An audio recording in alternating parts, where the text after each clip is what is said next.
What's up, guys? Jeff Cavalier, ATHLEAN-X.com. Arnold Schwarzenegger. So glad you invited me here, Jeffrey. I'm so glad to be talking about our favorite discussion here today, which is masturbation. Talking about coming at the gym, coming at home, coming backstage before a show. Listen. I never thought I'd ask for Jesse. Can I have Jesse, please? You want Jesse instead of me? Yes, please. Really? That's all I had to do? You're supposed to read the question, remember? Oh, yeah. Okay. The start of this whole... Yeah, here we go. All right. Hey, Jeff. I saw in your previous videos on masturbation and its effects on muscle building and strength. I showed them to my coach and he doesn't buy it.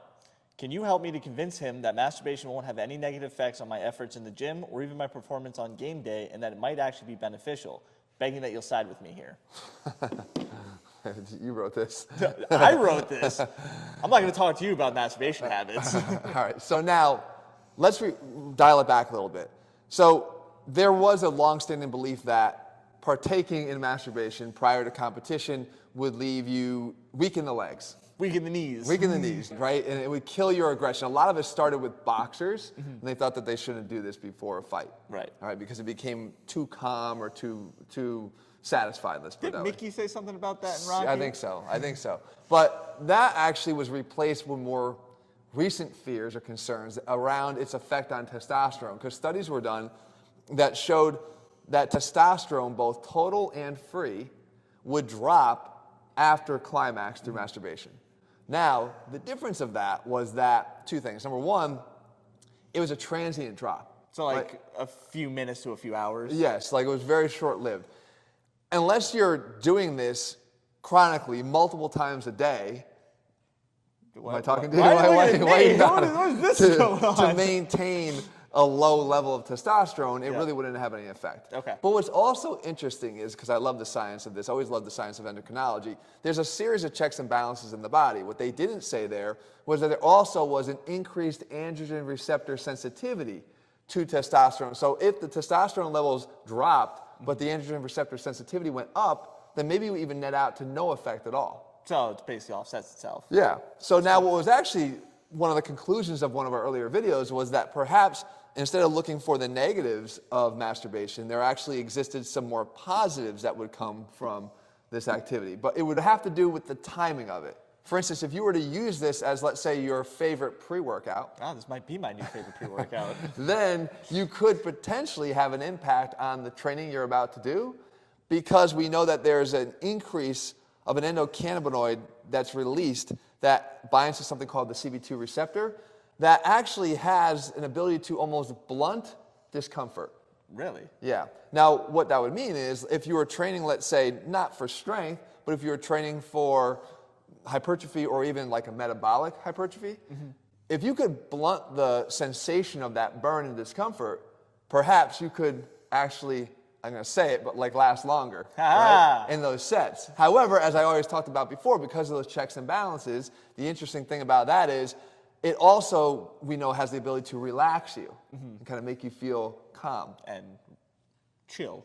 Right. Now, is that really going to line up well with you attacking your workout? So even if you had the capacity to train longer, could you actually even want to do it because you're not even having the desire to do that? Well, that goes back to what the coach was referring to, that killer instinct. Yeah, but then I also pointed out that the most beneficial time seems to be prior to bed or later at night because of the other effect that we get, and that is a release of oxytocin. You know what oxytocin is? That's the, oh, I learned this one. That's the love hormone. It's the cuddle hormone, right? Cuddle hormone. So after reaching climax, it's what makes you want to cuddle, right? It's what makes you feel less stressed, more relaxed, closer to your partner, right? It's actually a very important thing, I think, for men. It's a very important hormone that exists. Yeah. Keeps relationships intact. Yeah. But what it does is it also, in new sort of evidence, starts to show something even more exciting. What's that? It specifically seems to speed up the time it takes us to get to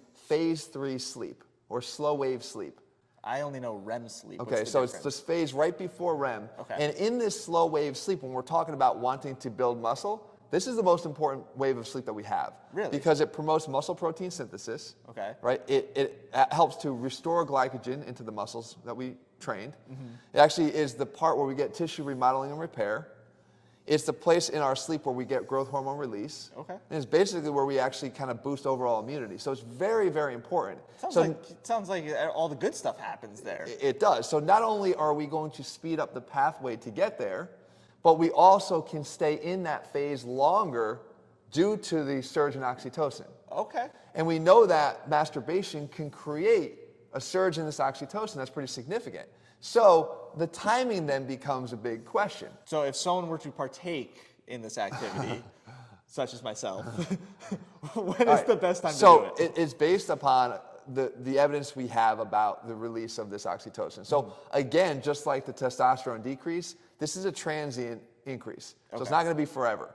But what we see is 10 minutes after climax, you get a 2 times amount of oxytocin in your body than you had prior to. Wow. 20 minutes after, it's 3 times the amount. Really? Here's the catch though. By 30 minutes after release, it's back to normal again. Oh man. So what would I suggest? If you're gonna try to do this, the closer you are to sleep, the more likely you are to see this benefit.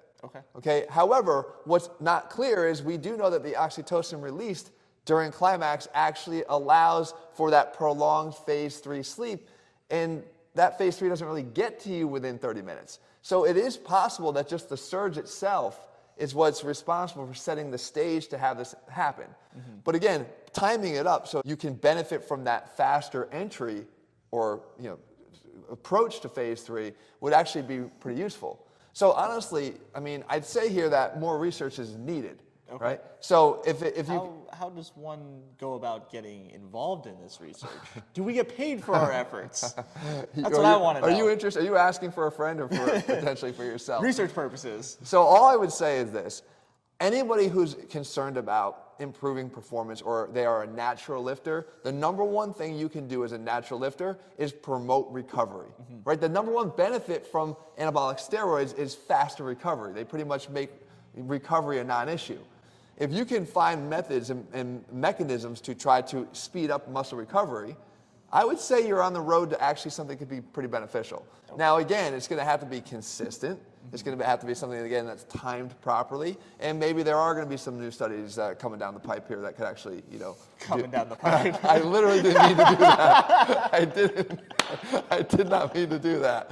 But anyway, more research is approaching or coming. No, coming. Doing it again. Anyway, if you can, experiment yourself, you can. But I'm not gonna. I'm gonna answer. Yeah, Jeff, you like to experiment yourself too? Okay, it's all about me and doing it myself. To answer the question, I don't see any detriment here. If anything, maybe possibly it's a benefit. So no worries and do what you got to do. Oh yeah, no, it's a benefit and there's no worries in doing what I got to do. Oh, at least I'm going to go have some fun. Guys, if you're looking for ways to actually promote recovery, first of all, you need a good workout program to stimulate the muscle. You can find it at ATHLEAN-X.com. Actually, Reconstruction, our best recovery promoting supplement we have, also available over there. I got to get the hell out of here. Oh, come on, Jeff. See ya. You don't want to talk about this any further?